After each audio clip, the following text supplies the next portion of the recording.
ইনসানকে সৃষ্টি করেছেন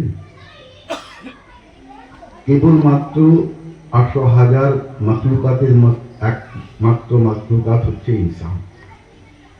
এই ইনসানই পারে সমস্ত মাখলুকের খোঁজ নিতে এবং নিজেকে জানতে, চিনতে, বুঝতে, তারপরে আল্লাহর নৈকট্য হাসিল করতে। যে নিজেকে জানতে, চিনতে, বুঝতে পারল না, সে আল্লাহ আল্লাহ করে সারা জিন্দেগির পর জিন্দেগি কাটিয়ে দেবে, কোনোদিন আল্লাহ তালাশ পাওয়া যাবে না। আল্লাহ বাহ্যিকভাবে আমরা যেটা বলি যে আল্লাহ নিরাকার। আল্লাহর কোনো আকার আছে? কি বল? আল্লাহর আকার নেই। যদি সত্যি আকার না থাকে, নিরাকার যদি হয়ে থাকেন, তাহলে নিরাকারের সঙ্গে মিলন হবে কেন? আল্লাহ তো বলছে কুল্লু ইয়ারজিউ ইলাইহি। আল্লাহ কোরআন পাকের মধ্যে বলেছেন প্রত্যেক সৃষ্টি বস্তুকে তার আসলের দিকে ধাওয়া করতে হবে। খুব মনোযোগ সহকারে, আমি বেশিক্ষণ বলবো না, 10-15 মিনিটই বলবো, দুটো কথা বলবো, যে কথাগুলো চিন্তা করতে হবে এবং সেই চিন্তা করে তার তালাশ করতে হবে। তাহলে নিশ্চয়ই এত কথা, সার কথা, নীতিবাক্য যেগুলোকে বলা হয়, গল্প তো অনেক বড় হয়, কিন্তু নীতিবাক্য দুলাই এনে সারা যায় এবং প্রতিটা সেই পুরো গল্পটার সারমর্ম, সারাংশ তার মধ্যে রয়েছে, যদি তাকে আমি বুঝতে পারি। আল্লাহ এই ইনসানকে সৃষ্টি করলেন, এই ইনসানকে সৃষ্টি করলেন, এই সৃষ্টির মধ্যে আল্লাহ এক ঝোলা তৈরি করে দিলেন। ঝোলা কি বল? দোলনাকে বল। লা ইলাহা ঝোলা বানায়া। দেখো কালমার গুরুত্ব দেখো। লা ইলাহার এই ঝুলাটা, এই দোলনাটা তৈরি করে দিলেন, আর সেই ঝুলায় ইল্লাল্লাহ তার লাগায়া। তার মানে কি? ঝুলাটা তৈরি করতে গেলে দড়ি লাগে তো, নাকি কিছু শক্ত জিনিস লাগে তো। এই দেহের মধ্যে ঝুলাটা বানালেন, তাতে তার লাগালেন, কি রগরেশা দিয়ে তার লাগিয়ে দিলেন, যেটাকে পুরো শরীরকে তোমার কন্ট্রোল করবে। যেমন হাত থেকে যে রক্ত পাম্প করা হয়, সেই তার দিয়ে সমস্ত ব্রেন পর্যন্ত, পায়ের পেটো থেকে মাথার ব্রেন পর্যন্ত সব তার লাগানো আছে, যেখানে একটা মশা বসলেও তুমি চিনতে পারবে, বুঝতে পারবে। যদি তার না লাগানো থাকতো তাহলে বোঝা যেত না, সেটা অসার হয়ে যেত, সে কেটে ফেলে দিলেও তুমি বুঝতে পারবে না, যেটাকে এখন অপারেশন করার জন্য অসার ইঞ্জেকশন দেওয়া। কিন্তু সেই তার লাগানো আছে, তারের মধ্যে যে কাজ, সেটাকে বন্ধ করে দেবে। বন্ধ যদি না হয়, বন্ধ না করার জন্য কি করলেন? ইল্লাল্লাহ তার লাগালো আর মুহাম্মদ রাসূলের লাগমা শোনালো। লাগমাটা কি বলবো? গুণগান করা, তার চর্চা করা। চর্চা করছো তুমি, ইচ্ছাই করে করে, না করছো ইচ্ছাই করে করো, কিন্তু করতে হচ্ছে। সেই ঝুলাতে আনা ইন্নাল্লাহ, আল্লাহ নিজে ঝুলছে, আর সেই রাগ বলছে কি, তার গুণগান করছে কি, রাসূলুল্লাহ রাসূলুল্লাহ রাসূলুল্লাহ। বোঝা গেল? বুঝতে পারা যায়নি তো? লা ইলাহা ইল্লাল্লাহ এটা কি? কালমা। কার গুণগান? আল্লাহর গুণগান। ওই ঝুলাই ঝুলছে আল্লাহ, আর গুণগান করছে কে? রাসূলুল্লাহ সাল্লাল্লাহু আলাইহি ওয়াসাল্লাম। বুঝলেন? এই হচ্ছে চিশতিয়ার খুবই, যেখানে বায়াত করতে গেলে একটা নামাজ দেওয়া হয়, যেটার মাধ্যমে একটু আগে বললেন যে নামাজ, সেই নামাজের মধ্যে কোনো পাক নেই, নাপাক নেই। যতক্ষণ দম থাকবে ততক্ষণ এই নামাজ চলবে। যতক্ষণ তোমার দম থাকবে ততক্ষণ এই নামাজ চলবে। এইটাই তো গুরুত্ব। না হলে তার মধ্য দিয়ে তুমি ডুবে যাবে, তুমি নিজেকে নিরাকার করবে, তখন সেই নিরাকারের সঙ্গে তুমি নিরাকারের সঙ্গে ওয়াসিল হবে, নাতে কোনো উপায় নেই। প্রত্যেকটি ধর্মের মধ্যে আজকে আমরা এখানে উরুস করছি, আমরা নিজেরা থেকে, নিজেদের থেকে নয়।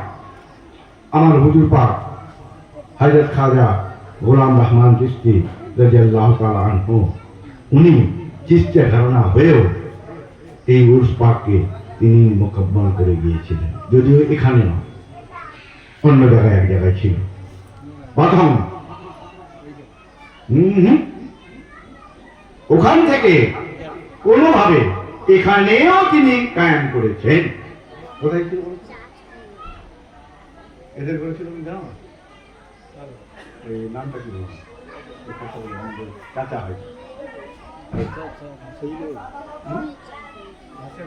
কাসেম বাবু। আমি নিজে থেকে এইটা করেছিলাম, গুলবনে বাগে না বিয়ে, ওনাদের সেই মাটির ঘরে হয়েছিল প্রথম। তারপরে এখানে এসে কায়েম করা হলো, তিনি করেছিলেন।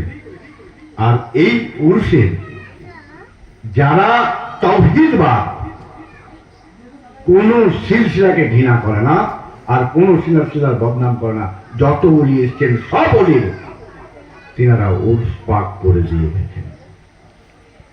আমরা খাজা সাহেবেরও করি, আমরা বড় পীর দস্তগীরও করছি, তাই তো? এখানে আমাদের মতো মানুষ নিজের স্বার্থের কায়েমের জন্য না বুঝে নিজেদের মধ্যে ঝগড়া লাগায়, ফিতনা করি, স্বার্থ কায়েমের জন্য বড় করে। আরে বাবা বুঝো, সব পীর মেরা এক হয়, এক কদম কা আসনা। পীর শব্দটা একটা, ইরাদা মাত্র একটি কদম, কদম শব্দের অর্থ হচ্ছে ইরাদা। এরই মধ্যে পার্থক্য রয়েছে, না হয় শব্দটা একই। হযরত বড় পীর দস্তগীর লাকাবে অনেক রয়েছে, কিছু যে লাকাবের মানেগুলো বললো, জানি না তোমরা বুঝতে পেরেছো কিনা। এখন আমরা ভাবি যে বড় পীর দস্তগীর মায়ের পেট থেকে পেয়েছিলেন, না তাকে এই টাইটেলগুলোকে অর্জন করতে হয়েছিল। ওনার পীরের নাম জানো? যদি কেউ বড় পীর হয় তার তো পীর থাকার কথা না, তার পীর থাকলে তার পীরের থেকে নিশ্চয়ই বড় হতে পারে না, হতে পারে কি? আবু সৈয়দ মখদুমি শাহ রহমতুল্লাহ আলাইহি, যিনি ছোটবেলা ওই কোরআন শরীফ শিক্ষার জন্য আলিফ লাম মিমের মানে বলবে বলে ওয়াদা করেছিল। যত উস্তাদ আসে সবাইকে এক সওয়ালে তাড়িয়ে দেওয়া হয়। উনি একমাত্র ফাকির ছিলেন, উনি এসেছিলেন বলে, বাবা তুমি এখন পড়ো, তোমার জানার সময় হয়নি, সময় হলে বলবো। বলে না, তাহলে যখন সময় হবে তখন পড়বো, এখন পড়বো না। বাধ্য হয়ে তিনি বলেছিলেন যে তোমার এই বয়সে যদি তোমাকে সাজিয়ে দেওয়া হয়, তোমার দ্বারা কোনো সন্তান সন্ততি হবে? তখন তিনি খামোশ খেয়ে গিয়েছিলেন। তাহলে মনে করো না তুমি শিশু, যখন সাবালক হবে, এই মানে আমি জানিয়ে দেব, দেখিয়ে দেব, বুঝিয়ে দেব। তাই সেই কথা রক্ষার্থে তিনি 8 বছর পরে তেনার কাছে জেনেছিলেন, এবং তিনি কামেল ওলি হয়ে সবার টাইটেল দিয়েছিলেন বড় পীর দস্তগীর। যত পীর আছে তাদের মধ্যে এখন পীর তুমি তো প্রথম। হযরত খাজা মঈনুদ্দিন চিশতি তো অনেক ছোট, না? তার আগে যত সিলসিলা ছিল, এই যে 9 কাদরি আর 5 চিশত, এ নিয়ে 14 খানওয়াদা, 14 খানওয়াদা, 5টা চিশতি রয়েছেন, 9টা কাদির রয়েছেন। কাদির মানে তো ভালো লাগে। তাহলে এই শব্দগুলো এর মানে আমরা বুঝি না। বলছে বলবি দস্তগীর মুর্দাকে জিন্দা করনে वाला, ঠিক আছে? তাই তো, এও টাইটেল। আমরা সাধারণত এখনকার যারা কাদেরিয়ায় রয়েছি, আমাদের পীরের মতো আর বড় পীর আছে কে? মুর্দাকে জিন্দা করে দিয়েছে। বলে ভাই সাহেব বলুন তো, ওনার আমলে কি একটাও গোরস্থান ছিল না? কি গো, মুর্দাকে দিয়ে জিন্দা করে তাহলে গোরস্থান চাকা করা নাই তো? তাহলে তোমরা কি এই বুঝেছ? তাহলে তোমার বোঝা হয়নি। যদি বলো হ্যাঁ মুর্দার দিলকে জিন্দা করেছেন, তবেই তো মুর্দাকে দিল জিন্দা হলে সে জিন্দা হয়ে গেল। কত ওলি আল্লাহ করে দিয়েছে। মুর্দাদিন ছিল, অজ্ঞানতা ছিল, জ্ঞান এনে তাকে জ্ঞানবান করে দিয়েছেন, তিনি জিন্দা হয়ে গেলেন। আজ পর্যন্ত এই হায়াতের না থেকেও তিনারা জিন্দা। আল্লাহ ইন্না আউলিয়া আল্লাহি লা খাউফুন আলাইহিম ওয়া লা হুম ইয়াহজানুন, কোরআন রয়েছে। তাহলে এইগুলোকে তো বুঝি না। এই বুঝার জন্য দরকার জ্ঞান, আর না হলে সবই বেকার, সব বেকার হয়ে যাবে। তাহলে এই জ্ঞান নেওয়ার জন্য তিনার আমলের যদি ঘটনা বলা হয়, অলৌকিক ঘটনা নিশ্চয়ই আছে। সেই অলৌকিক ঘটনার মধ্যে অন্তর্নিহিত কি মানে আছে সেটাকে আমরা দেখি না, আমরা বাহ্যিকটা কিনে দৌড়াই। বাহ্যিকে দৌড়ালে কোনো লাভ হবে না। যদি কেউ জিন্দা হয়, এখানেও জিন্দা সেখানে জিন্দা। কোন কোরআন আছে না? নেই? মান কানা হাজিল আমা ওয়া ফিল আখিরাতি আমা ওয়া দাল্লাহু সাবিলা। বলা হচ্ছে যারা এখানের জ্ঞানী তারা সেখানের জ্ঞানী, আর যারা এখানে অন্ধ সেখানে অন্ধ হয়ে উঠবে। যারা এখানে অজ্ঞানতায় রয়েছে সেখানে গেলে কি জ্ঞানী হয়ে যাবে?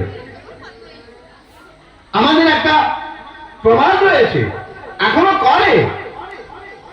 কিরকম? যখন কেউ মারা যায় তার মধ্যে ছোট কোরআন শরীফ দিয়ে দেওয়া হয়, তারপরে কোরআন শরীফ দিয়ে দেওয়া হয়। আরে ভাই, ওই কোরআন শরীফটা ওখানে না দিয়ে যদি কাউকে দান করতে পড়লে সেটা সওয়াব হতো।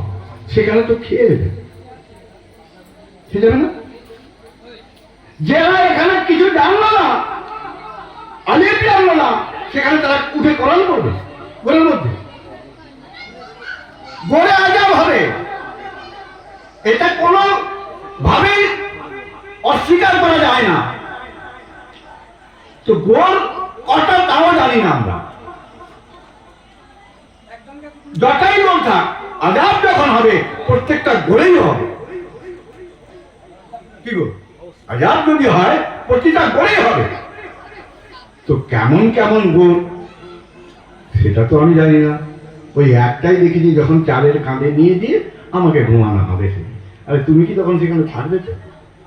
হ্যাঁ, জিন্দা করা হবে, জিন্দা করা হবে, হাসান নাসার হবে, রোজে কিয়ামত হবে। কি গো, হবে। কবে? কে দেখেছে? কে এসে বলেছে? তাহলে কি তুমি ইসলামে দাখিল থাকতে পারলে? বাবা, ইসলাম মানে কি? শান্তি তো। এক কথায় কি বলবো, শান্তি। ইসলামের মানে শান্তি তো। তো কোন কথার শান্তি? কিসের শান্তি?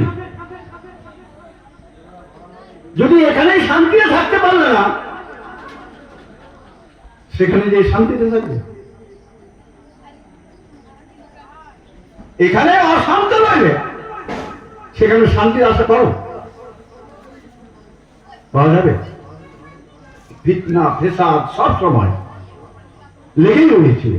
তাহলে সেখানেও তো ফিতনা ফেসাদ লেগে থাকতে হবে এবং জাহান্নামের আগুনে জ্বলতে হবে।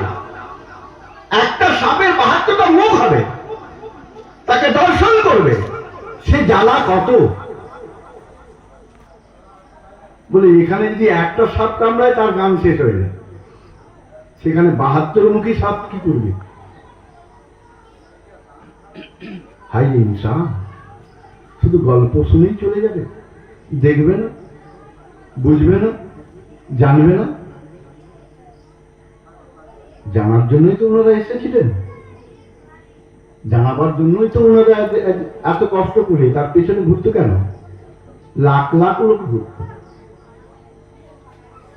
এমনি। এর মধ্যে তাওহীদ কিছু নেই, জানার কিছু নেই, বোঝার কিছুই নেই, শুধু নামাজটা পড়লেই হয়ে যাবে। নামাজ কারোর জন্য মাপ নেই, নামাজ কারোর জন্য মাপ নেই। কোন সে নামাজ? আল্লাহ রাসূল বলেছেন আসসালাতু মিরাজুল মুমিনিন। একটু আগে বললাম যে আল্লাহ নিরাকার বলেছিলাম, আবার আকারও তো বটে। হ্যাঁ, আল্লাহকে দেখা যায়, হ্যাঁ বেশক দেখা যায়, কিন্তু দেখানো যায় না। আল্লাহ দেখা যায়, দেখানো যায় না। এসব আপনারা কিরকম ফাউতামি কথা বলছেন বলুন তো? ঘটনা সত্য না মিথ্যা? আল্লাহ দেখা যায় তো?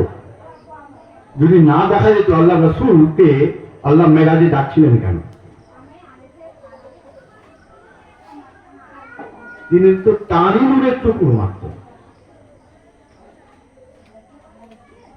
আল্লাহ রাসূল হযরত মুহাম্মদ মুস্তাফা সাল্লাল্লাহু আলাইহি ওয়াসাল্লাম আল্লাহর নূরে তো নাকি? আল্লাহর নূরে, আর তার নূরে তামাম জাহান। আল্লাহর নূরে তামাম জাহান দেয়নি। এখানে অ্যালজেব্রা রয়েছে, x is equal to y is equal to z। এখন x is equal to z বললে কি ভুল হয়ে যাবে?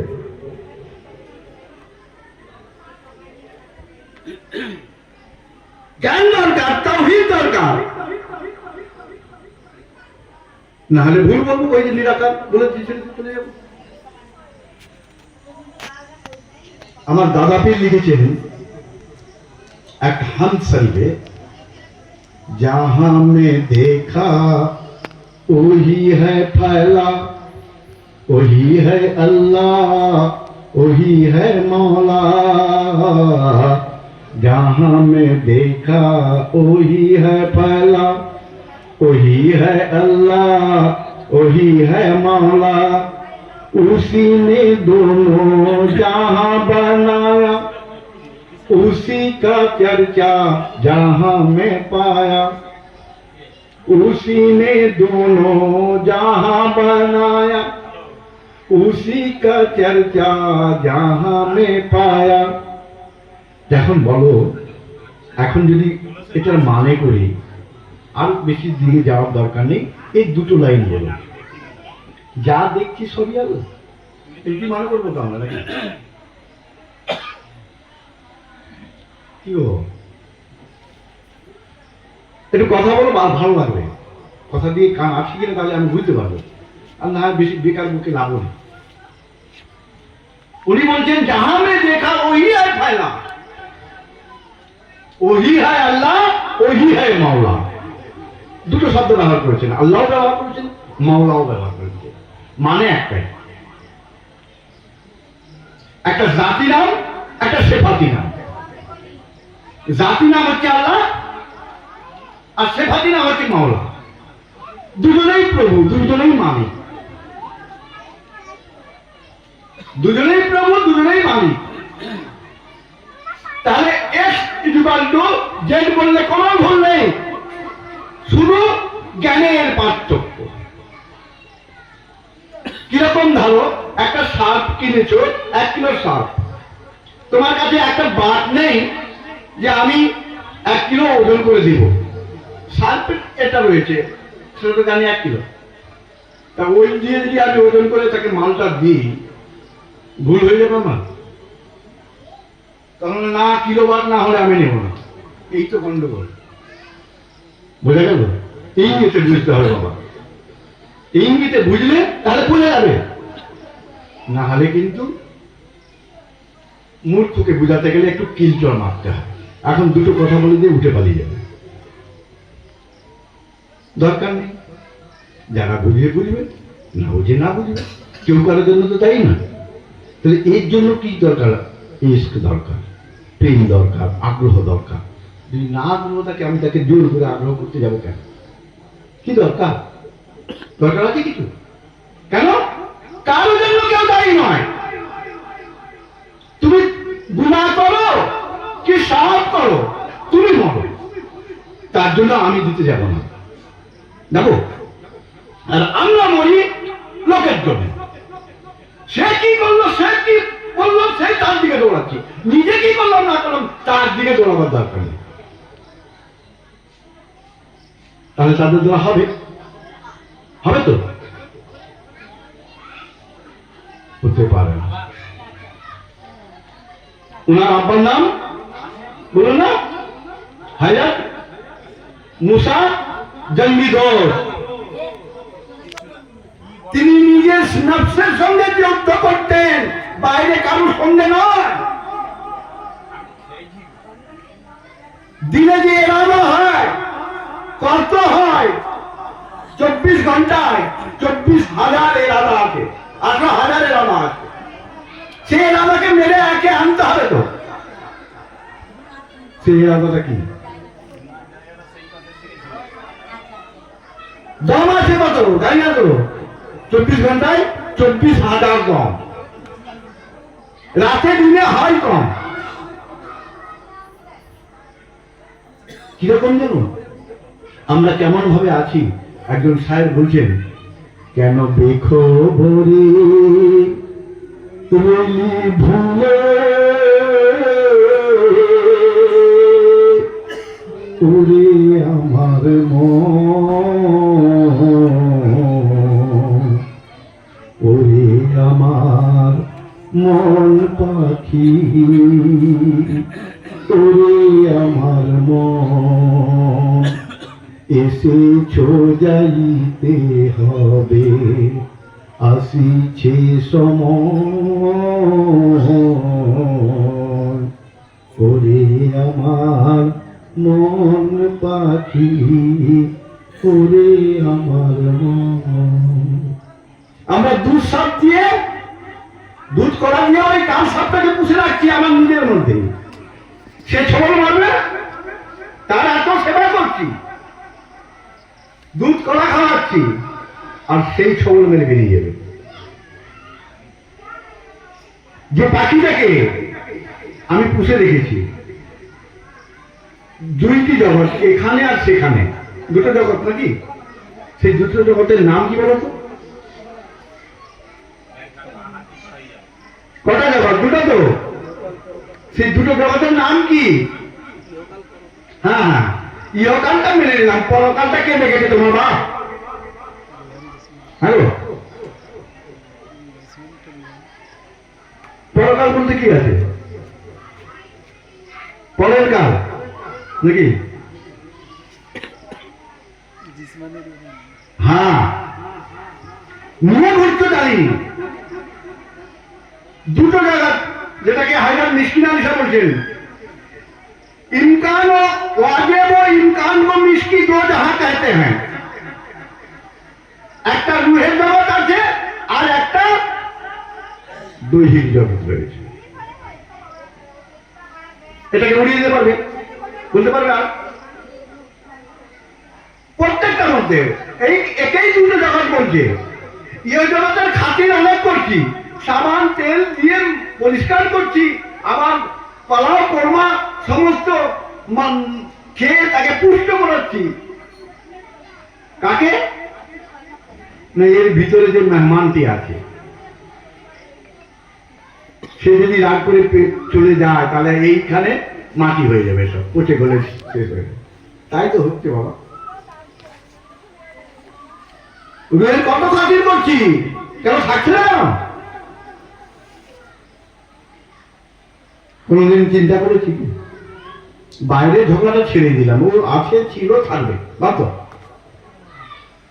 তোমার যে নিয়ে চলছো, ঘুরছো, এই চলন্ত ফিরন্ত করে তাকে কত আদর যত্ন করে, তাকে কত গান শুনিয়ে ঘুম পাড়াচ্ছ, তবু সে ঘুমাতে চায়নি। কত ছলা কলা, কত কৌশল করেও তাকে আর আটকানো গেল না। খাঁচার মধ্যে তোতা পাখি, সে তো একদিন যাবে ওটাই। সবাই জানি, সবাই জানি আজ এসেছি কালকে চলে যেতে হবে, তাহলে এই দ্বন্দ্ব কিসের? ভাইয়ে ভাইয়ে, আত্মীয় পরিজনের সঙ্গে, দেশ গ্রামবাসীর সঙ্গে, বাইরের লোকের সঙ্গে আঁখেই ছেড়ে দাও, কিন্তু নিজের মধ্যে যুদ্ধ আর করতে পারলাম না। যুদ্ধ করে যদি বশ করতে পারি তাহলে নিশ্চয়ই সে কথা শুনবে। তোমার একদিন তো এ দেহ ছাড়তেই হবে, না ছাড়ার কোনো উপায় নেই, এটা চিরন্তন সত্য। কেন, যদি না ছাড়ার উপায় থাকতো আল্লাহ প্রথমে তার হাবিবকে 63 বছর বয়সে না নিয়ে চিরকাল, অথচ তাকে টাইটেল দিয়ে দিচ্ছে কি হায়াতুল মুরসালিন, চিরজীবী, কিন্তু তাকে তো রাখতে পারলেন না। কেন?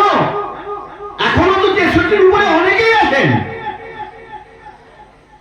একটা মানুষের চরম পরম আয়ু সেটাও জানে না, আর 63 বছরে তার হাবিবকে নিয়ে নিলেন। কোনদিন কি মনে কষ্ট হয়েছে? কেন? আল্লাহ যার মহব্বতে সারা দুনিয়া সৃষ্টি করলো, যার মহব্বতে সমস্ত কিছু তার হাতে সুপে দিল,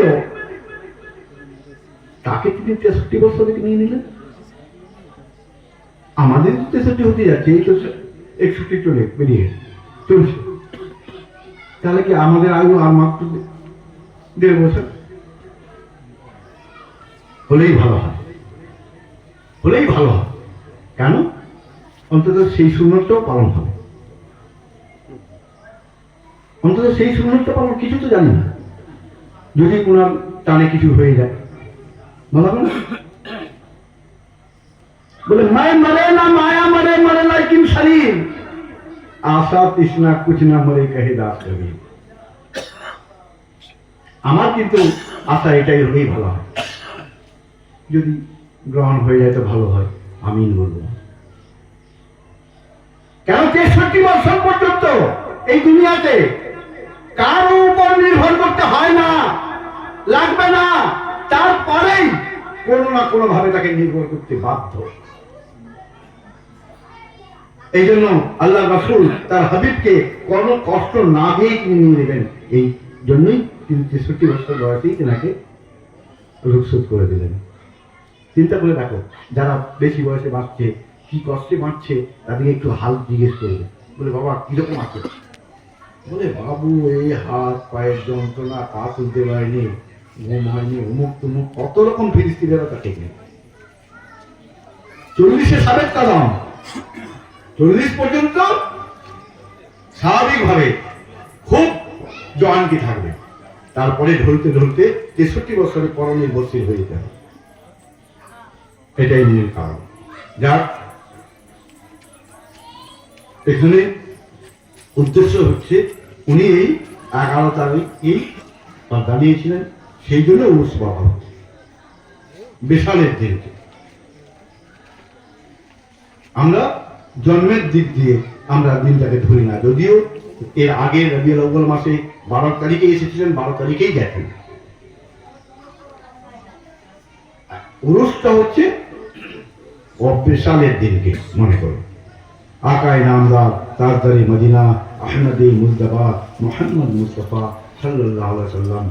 প্রত্যেক মিলাদুন নবীতে আমরা একটু তাওয়াল্লাহ নামা পড়ি, সেই তাওয়াল্লাহ নামাটা আমার একটু কবিতার ছলে উনি হযরত মুবারক লিখেছেন, সেটা পড়েই আমরা ক্যামে দাঁড়িয়ে যাব। আল্লাহুম্মা সাল্লি আলা সাইয়্যিদিনা মাওলানা মুহাম্মদ ওয়া আলা আলি সাইয়্যিদিনা মাওলানা মুহাম্মদ। মতলায়ে हंसती रस के आफताबाने को है,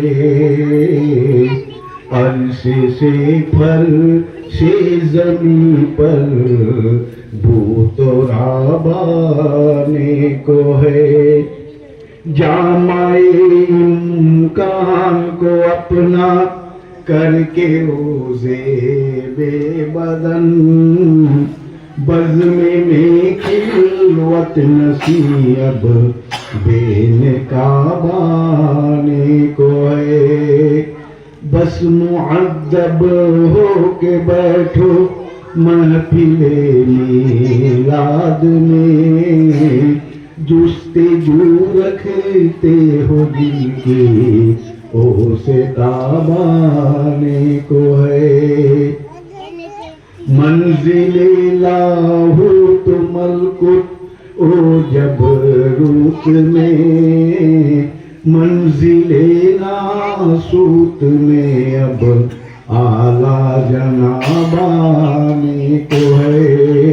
खाक को बर्बादी है अपनी हवाए तूंद से आबो आतस में मूरत इनके लाबाने को है। आका इनामदार ताजदार मदीना अहमद मुजतबा मोहम्मद मुस्तफ़ा सल्लल्लाहु अलैहि वसल्लम তিনি 12 রবিউল আউয়াল শুভে সাদেক সোমবার দিন এই দুনিয়ার বুকে এসেছিলেন। সেদিনকে স্মরণ করুন, তার জীবন দাঁড়িয়ে সালাম বলে আসুন সাল্লাল্লাহু